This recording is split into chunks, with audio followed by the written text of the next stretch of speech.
बिस्मिल्लाहिर्रहमानिर्रहीम। शुरू अल्लाह के नाम से जो बड़ा मेहरबान निहायत रहम करने वाला है। नाज़रीन मोहतरम, आज हम आपको हाबिल और काबिल का एक किस्सा बताएंगे। अल्लाह ताला ने बनी नूह इंसान की फलाह के लिए रोज़ अव्वल ही मुख्तलिफ शक्लों और तरीक़ों से हिदायत का बंदोबस्त कर रखा है।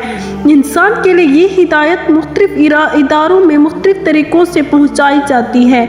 अल्लाह ताला ने खुद नबियों की सूरत में तो कभी अल्लाह ताला ने खुद नबियों से कलाम करके अपना पैगाम इब्ने आदम तक पहुँचाया और फिर अल्लाह ने नबूवत के इख्तिताम के साथ बराह रास्त हिदायत का सिलसिला ख़त्म कर दिया और किताब हिकमत की सूरत में ता क़यामत इंसानों के लिए राह हिदायत का इंतज़ाम फरमा दिया। अल्लाह ताला की ज़ात मुबारका ने कुरान मजीद में हज़रत आदम अलैहिस्सलाम की पैदाइश से लेकर क़यामत तक की निशानियों तक और हज़रत आदम अलैहिस्सलाम की पैदाइश से कबल के वाक़यात भी बयान फरमाए हैं ताकि इंसान को हिदायत का सामान मैसर रहे। अल्लाह ताला ने कुरान मजीद फुरकान हमीद में शैतान को इंसान का खुल्लम खुल्ला दुश्मन करार दिया है और फिर शैतान के इब्ने आदम पर होने वाले हमलों का भी अल्लाह ताला ने कुरान मजीद में तज़किरा फरमाया है।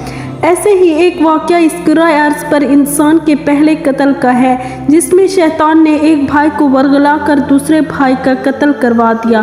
कुरान मजीद में अल्लाह ताला ने अपने महबूब से फरमाया कि ए नबी, इनको आदम के दो बेटों हाबिल और काबिल के हालात पढ़कर सुना दो कि जब इन दोनों ने खुदा की बारगाह में कुर्बानी पेश की तो एक की कुर्बानी तो कबूल हो गई और दूसरे की ना हुई।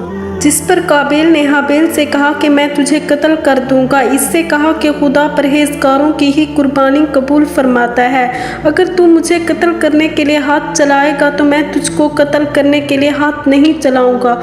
मुझे अल्लाह रब्बुल आलमीन से डर लगता है। मैं चाहता हूँ तू मेरे गुनाह में भी महफूज हो और अपने गुनाह में भी। फिर तो ज़मरा अहले दोज़ख में हो और जालिमों की यही सज़ा काफ़ी है। मगर इसके नफ्स ने इसको भाई के कत्ल ही की तरकीब दी तो इसने इसे कत्ल कर दिया और खसारा उठाने वालों में से हो गया। अब खुदा ने एक कौवा भेजा जो ज़मीन खरीदने लगा। इस्तिखा दे के अपने भाई की लाश किस तरह छुपाए। फिर कहने लगा, ऐ अफसोस, मैं इस कौवे जैसा ना हो सका कि अपनी भाई की लाश छुपा देता। फिर वो पेशमान हुआ। सदी ने इब्ने अब्बास और इब्ने मसूद और दीगर सहाबा से जिक्र किया है कि आदम पैदा होने वाले एक जोड़े से एक लड़के की शादी दूसरे जोड़े से पैदा होने वाली लड़की से कर देते और काबिल ने अपने साथ पैदा होने वाली लड़की से शादी का प्लान बनाया जो कि ज़्यादा खूबसूरत थी और हज़रत आदम ने काबिल से कहा कि हाबिल की शादी अपने साथ पैदा होने वाली बहन से होने दे, लेकिन उसने इनकार कर दिया।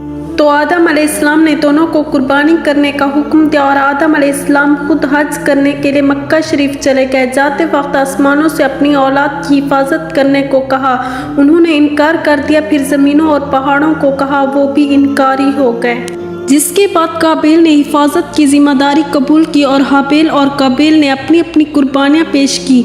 हाबिल ने अपनी रेवड़ में से मोटी ताज़ी बकरी पेश की, जबकि काबिल ने अपने गले से नकमा घट्टा पेश की और फिर अल्लाह के हुक्म से आग उतरी और हाबिल की कुर्बानी को खा गई। इस तरह अल्लाह ने हाबिल की कुर्बानी को कबूल फरमाया और काबिल नाराज़ हो गया और कहने लगा, मैं तुझे कत्ल कर दूंगा, सिर्फ इस सूरत में छोड़ूंगा कि तू मेरी बहन से शादी ना कर।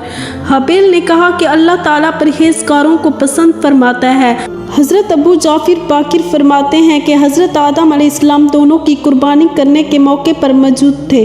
इसलिए काबिल ने आदम अलैहिस्सलाम से कहा कि तूने इसके लिए दुआ की है, इसलिए हाबिल की कुर्बानी कबूल हो गई और मेरे लिए तूने दुआ नहीं की। एक रात हाबिल बकरियां चराने में ज़्यादा देर कर दी। आदम अलैहिस्सलाम ने काबिल को भेजा कि वो हाबिल के लेट होने के मुतालिक मालूम करे। काबिल गया और हाबिल से मुलाकात हो गई।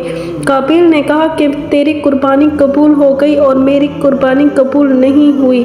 हाबिल ने जवाब दिया कि अल्लाह ताला परहेजगारों से कबूल करता है। काबिल को गुस्सा आया और उसने तेज धार लोहे से हाबिल को कत्ल कर दिया और ये भी कहा गया कि उसने हाबिल के सर पर पत्थर मारकर उसका सर काट दिया। नाज़रीन मोहतरम, उम्मीद करते हैं कि आपको हमारी वीडियो पसंद आई होगी। मज़ीद इस तरह की इस्लामिक वीडियो देखने के लिए हमारे चैनल को सब्सक्राइब करें। जल्द ही हाजिर होंगे एक नई वीडियो के साथ। तब तक अपना ख्याल रखें। शुक्रिया।